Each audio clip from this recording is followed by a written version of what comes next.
What happened to the free lunch? You need some. Didn't appreciate the freedom of being young, living out your parents' pocket. And welcome.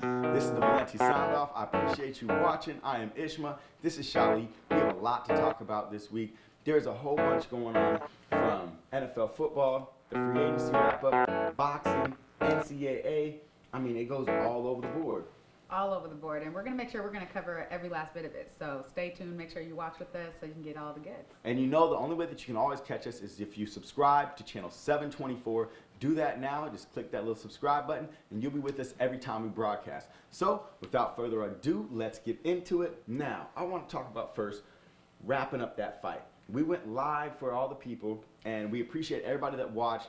You hung with us for like 3 hours. Everybody said that if they didn't have the fight, they felt like they were at the fight and seen it. So we definitely appreciate everybody watching. Now, who do you think really won the fight, Shallee? Beyond the scorecards, beyond what the judges said, and Pac-Man coming out victorious, as I predicted. Let me just point out, right? Who do you think won the fight for real? Well, I got to give it to you for sure. Pac-Man won that fight clearly. You know, like I said all night, if you put somebody on the canvas, you got to win, right? Mm-hmm. But not only that, like, he just seemed the more dominant fighter. Even though on paper and everything else, it looked like Thurman kind of got the best of him, we definitely saw a totally different fight, and I'm glad it went the way it did because it was right. Now, that's true. We did see a totally different fight than what the scorecards saw a lot of the times. Now, Thurman came out, hit or landed more power punches, landed more punches in general, and had a better percentage rate at when he was hitting. But, point blank, if you watch that fight, it was clear cut. Pac-Man won that fight. He hit when it mattered. He had Thurman hurt a few times. Yeah. Pac-Man never really seemed to be hurt or retreating too much. We gave it to Thurman probably that 6th through 10th round, or maybe the 7th through 10th round. But after the end of that 10th round, I believe when Pac-Man got at his rib real nice, Gotcha. he couldn't really execute with the left, and it just went all south from there. But he held on to some rounds, right? Yeah. Thurman came back, held on to some rounds after being knocked on the canvas the first round. Thurman did. Everybody expected a different fight from Thurman just because of the reach, the power. That was going to be two significant things, right, that we all thought were going to be able to win out the fight. I know I picked Thurman to win the fight, but when Pacquiao came out that first bell ringing, whoo, I mean, you knew right away he meant business. Sure. And it kind of took the tone right there, the rest of the fight, how it played out to be. So the big question then came to be after the fight. There was a lot of talk and hoopla about Pac-Man. He wants another chance at Floyd. He wants Floyd again, right? And it was fun to see that fight. I'm not gonna lie. I remember watching the fight. We watched it on like the big cube somewhere, like out in some type of town square, and it was dope, right?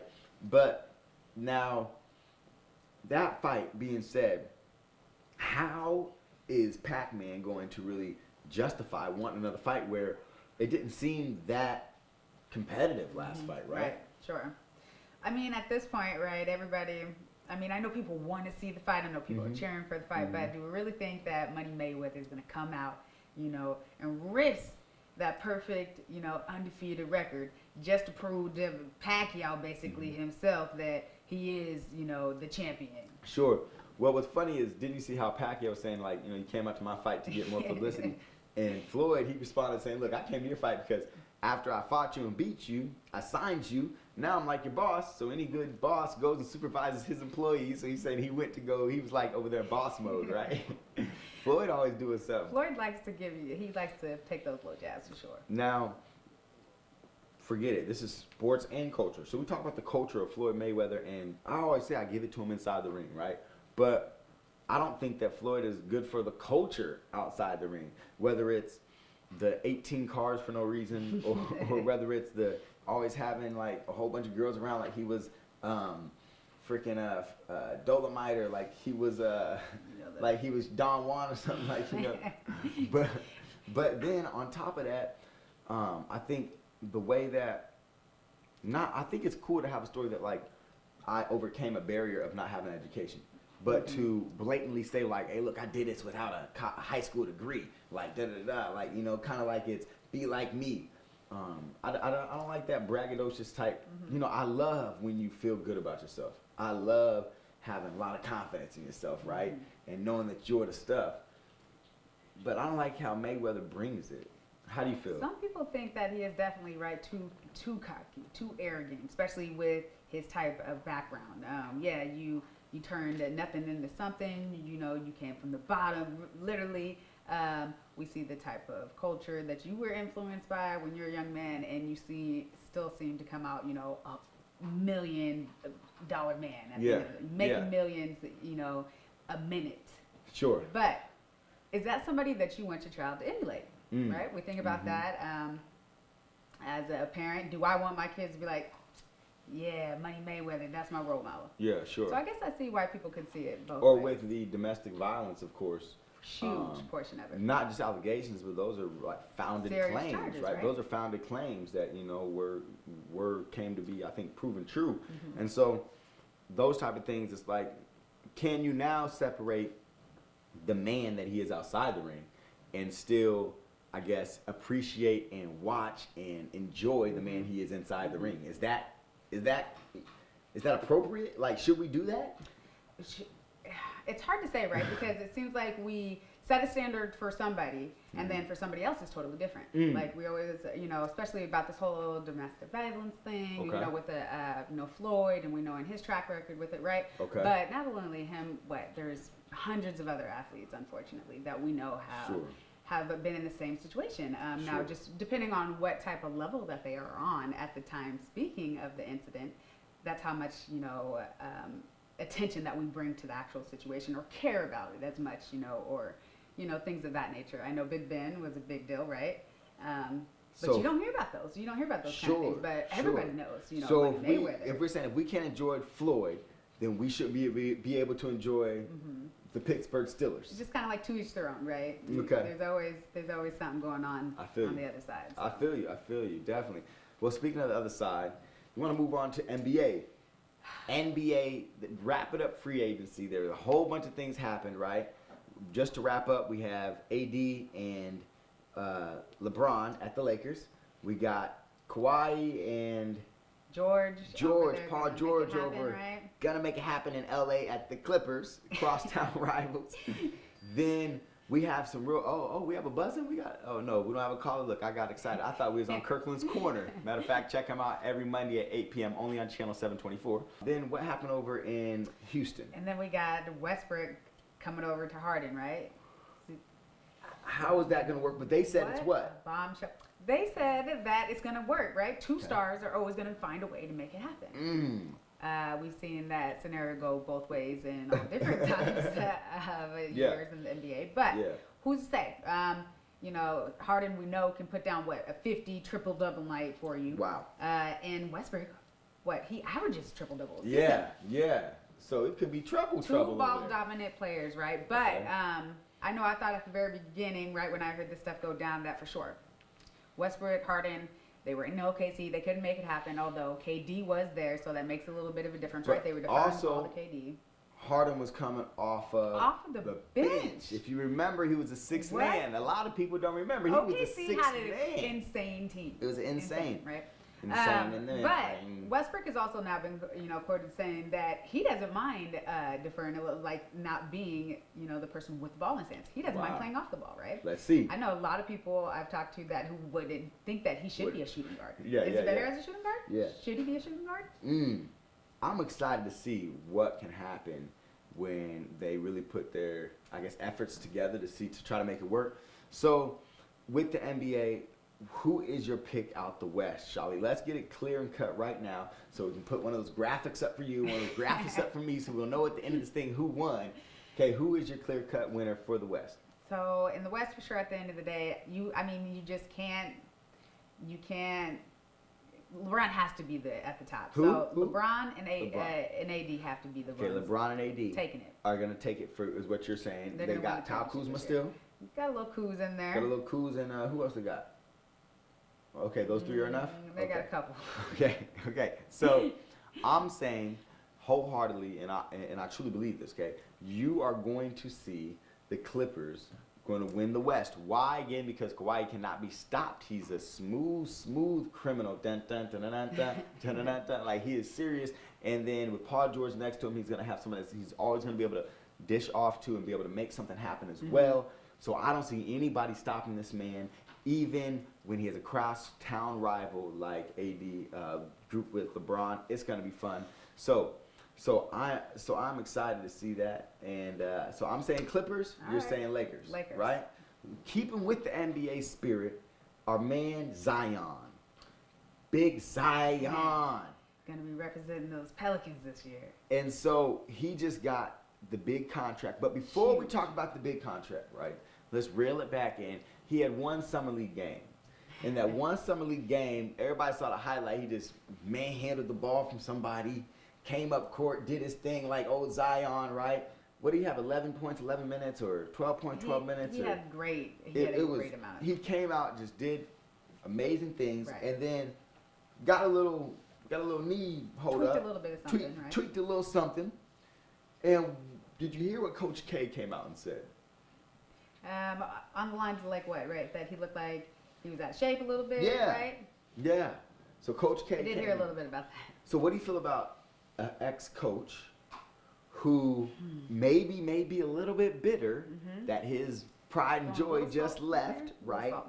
How do you feel about him giving some type of criticism like that to the media? Anything that he could have said, right? He talks about that. Not about his performance, but about how he looks out of shape. I mean, I can see why a lot of people are thinking in their minds right now. A little bit of shade, a little bit of salt being thrown over there, right? Because obviously Zion left. Freshman dominant numbers, obviously. I mean, the reason why you were watching college basketball was because you wanted to see what Duke and Zion were doing on a night-to-night basis for sure, right? Yes. And then you lose that, right? It's gone. One and dones. Do you think these coaches just can't stand these one and dones, they say, right? Yeah. But they're the ones building these teams, right? They're the ones recruiting these 5-star athletes, knowing that, you know, at any moment their careers could be all blown up over one injury. Mm-hmm. So I do think that Coach K maybe thinks that he has a little bit of authority, or just like he has the right to say that, just because maybe he was coaching him. He's a young man, right? He took him under his arms. He made sure he had the opportunities to shine, and, you know, things of that nature. People think that a lot, right? Especially when you're around somebody that much, you maybe get a different type of opinion about what your relationship is. So do you think it's okay for him to give that type of critique, or do you think there's nothing wrong with that little bit of... I think there's a different way probably to word what That he he could have said for it? sure, right? Because you're able to comment on Sure. it. He is a player of yours that you've had in the past. You're going to comment. So I say, what if the tables were turned? What if in just this next basketball season in February, we have Zion, and he says, oh, yeah, I watched the Duke game the other day, and I think that you know, Coach K just needs to brush up a little bit on his coaching. He really didn't do the X's and O's right this game. Right? Do you think the backlash against Zion would be like, how dare he criticize Coach K, and how dare he, this young guy, come and, you know, this whippersnapper, try to say something about this guy, right? And I think it'd be a total difference, definitely not a real two-way street when it comes to the critique that Coach K could give this guy about being out of shape, even though he still played miraculously just in that little minutes that he did play, compared to if Zion was to give some critique to Coach K. And I personally don't like it. I feel like Coach K was throwing shade because, again, his cash cow is gone, and another kid that he gets rich off of is not there. Not to say he's not a great basketball coach, but I think especially when you're making millions on the backs of somebody like Zion, you should be doing nothing but giving him all praise. Nothing but praise, huh? Well, my thing is this. Maybe, I think, especially if you really care about him, if you truly do care about him, you truly are looking out for the best of him, call him. I know you got Zion's number. I know you can text him, hey, Zion, man, you look a little out of shape. Hey, what, you want to come work out with one of our trainers? You want to come back and work out with us, you know, in mornings? Because it is illegal to come work out back at your college during some type of hours, you know what I'm saying? You can come back and work out at the freaking, at the place. He should still be a student at Duke. If Sure. So you wouldn't know what pro is. Yeah, I mean, right? no, I'm saying he should still, even if he is pro, he can still be a student at Duke University. Right, he's still 19. And that's what my man, Coach K should be pushing if he's all about that development of the man and the player and all that, right? It should be open door over there at Duke. Hey, man, come work out, man. I see you look a little out of shape. Sure. Instead of getting to the camera saying, hey, Zion looks out of shape, it look like. You know, I take that as real shade and disrespectful to tell the truth. I find it as respect goes both ways. And I feel like that's not respect at all. I feel like that's more of that owner mentality. I own you. You played for me. I know what's best for you, boy. Yeah, I don't like that.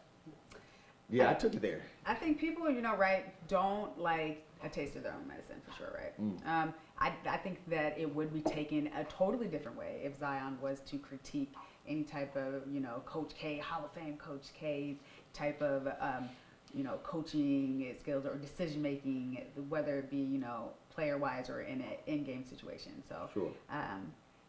Once again, it just depends on, who it is at the moment that you're talking to about it, and what is their relationship to the situation.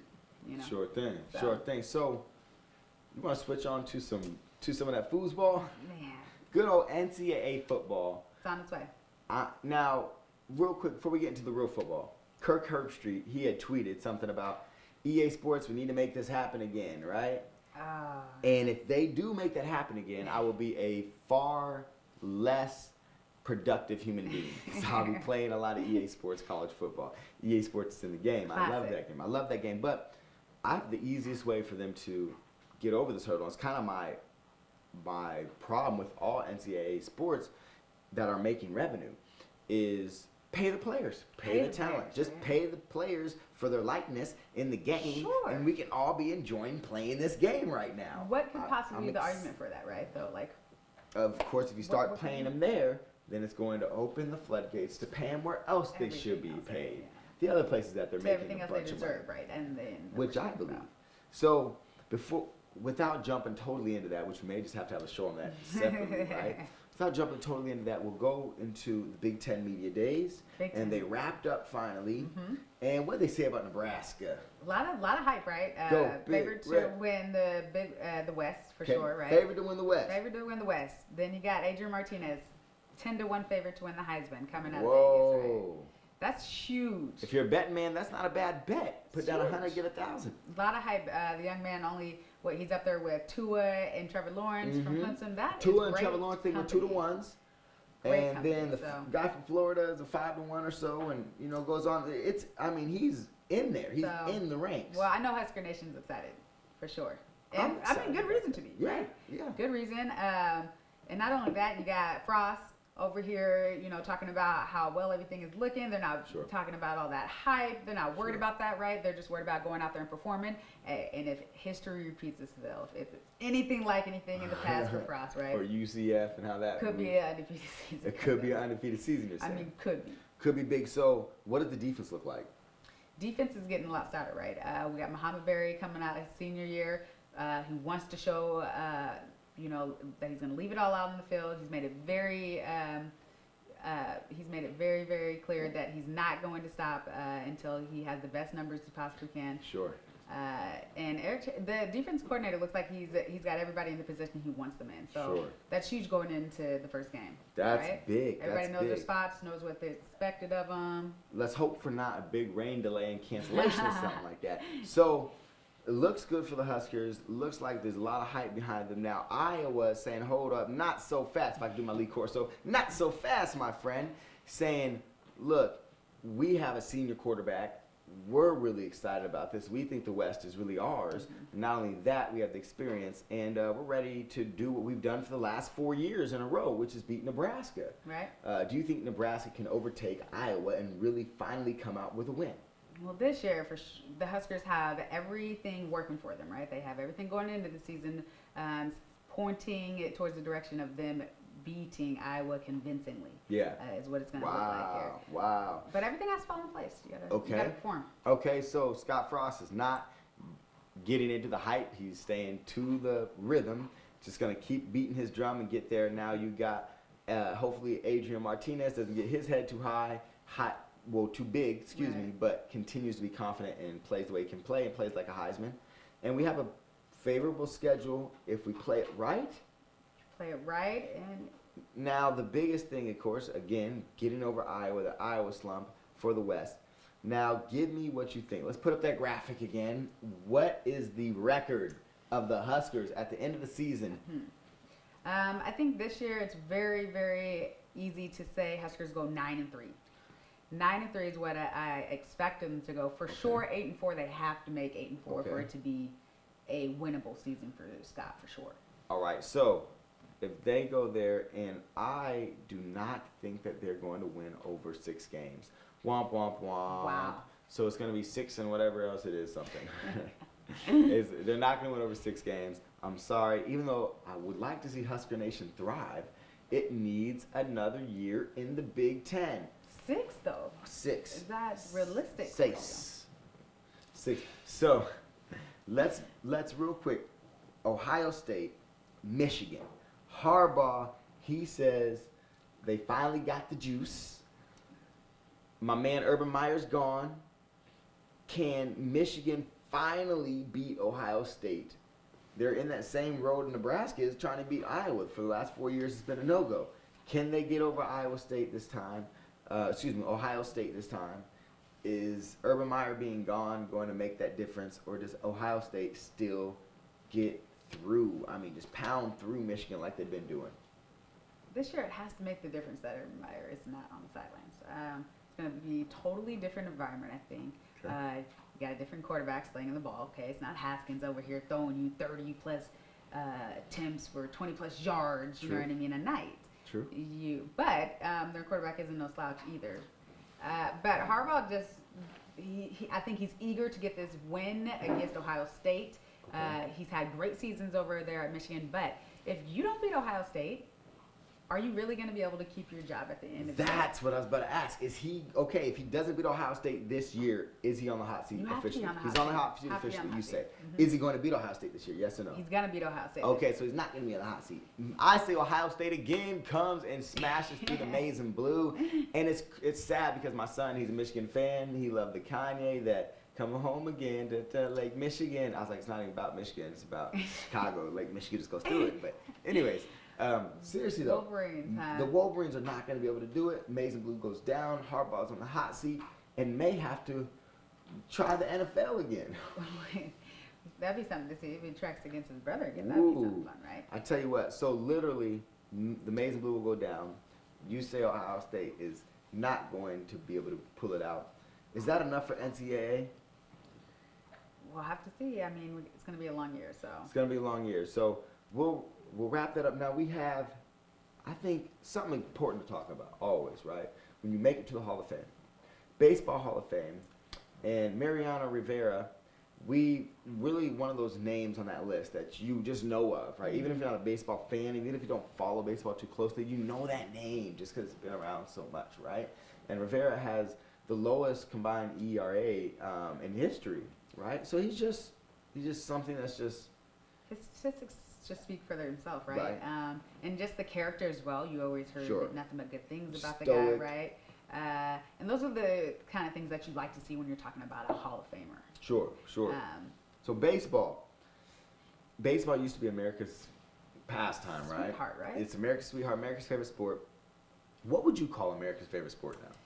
I would think football would be Football, America's would you go favorite with sport, it? right? Not basketball?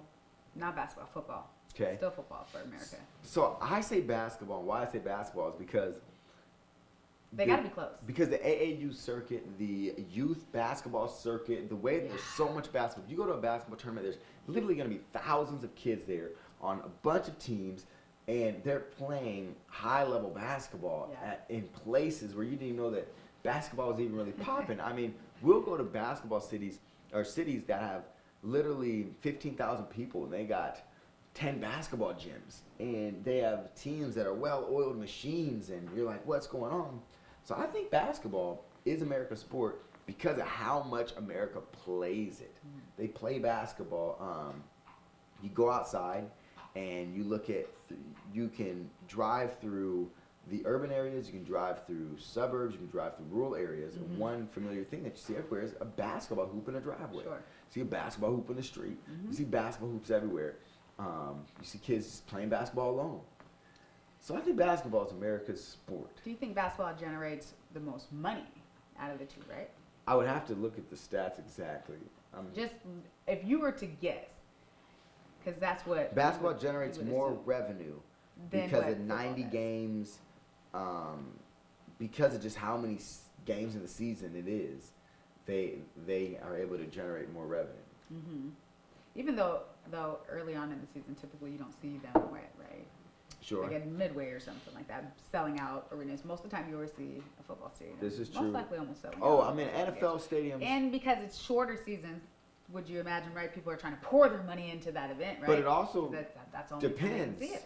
Because, like, the Jaguars, you'll see a Jaguar game that has, like, a quarter of the people This there. is true. But people are dressed in the hot tubs the right Patriots there. are coming to town, right? And You might they're go see. 12 and, or they're whatever, 10 and 0 Sure. or something like that, Sure. and you're going to beat their own beating streak. Sure, you might Probably go going to see. get a lot of people in there. You might go see a little Tom But it Brady. definitely depends.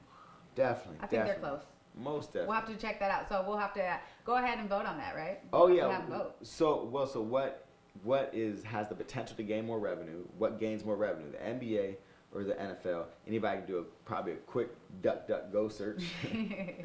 All right. So what are we missing here? Do we need to wrap up? But we have to wrap up a little bit on.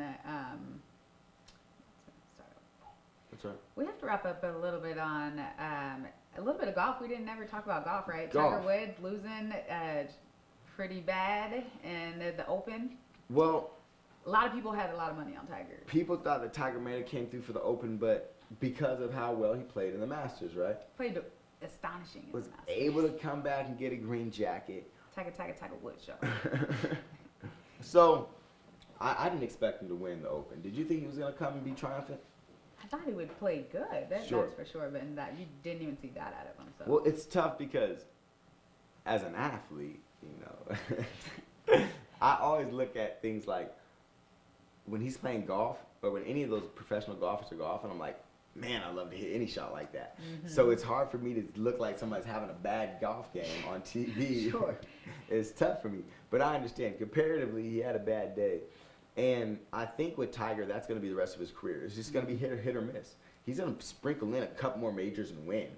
But it's going to be hit or miss. He isn't going to be that dominant, just always winning, which who is once they get that much older? Who is once they go through surgeries and injuries and life and conspiracies and whatever else is going on, right? Who can be, you're not the same person Is he you going to are catch Jack? in Is the 20. question, Oh, right? most definitely. He's of gonna course. catch him. Oh, yeah, he's going to smash that. He's definitely going to smash that. Now he's past that other hump and whatever else was holding him back. He's past that, and he's going to smash that. Most He's going to go definitely. far and beyond. Oh, most definitely. I think so. That'll be my prediction. He'll smash that, and we'll be able to see, hopefully, in just a year. All right, well, that was a fun talk tonight, right? We talked about a lot of different things, free agency. We made sure we touched on a little bit of the boxing Yes. and all of that after seeing the results go down. Yes. And then finished off with a little bit of Tiger. So Yes. Look, Tiger Woods, y'all. make sure that you guys always tune in to channel 724. Yes. Check out everything. The Valenti Sound Off is always going to be here with you. Make sure you tune in, like, comment. Let us know what you Subscribe. want to talk about, right? Subscribe. All that. Otherwise, sounding off. Sounding off. All right.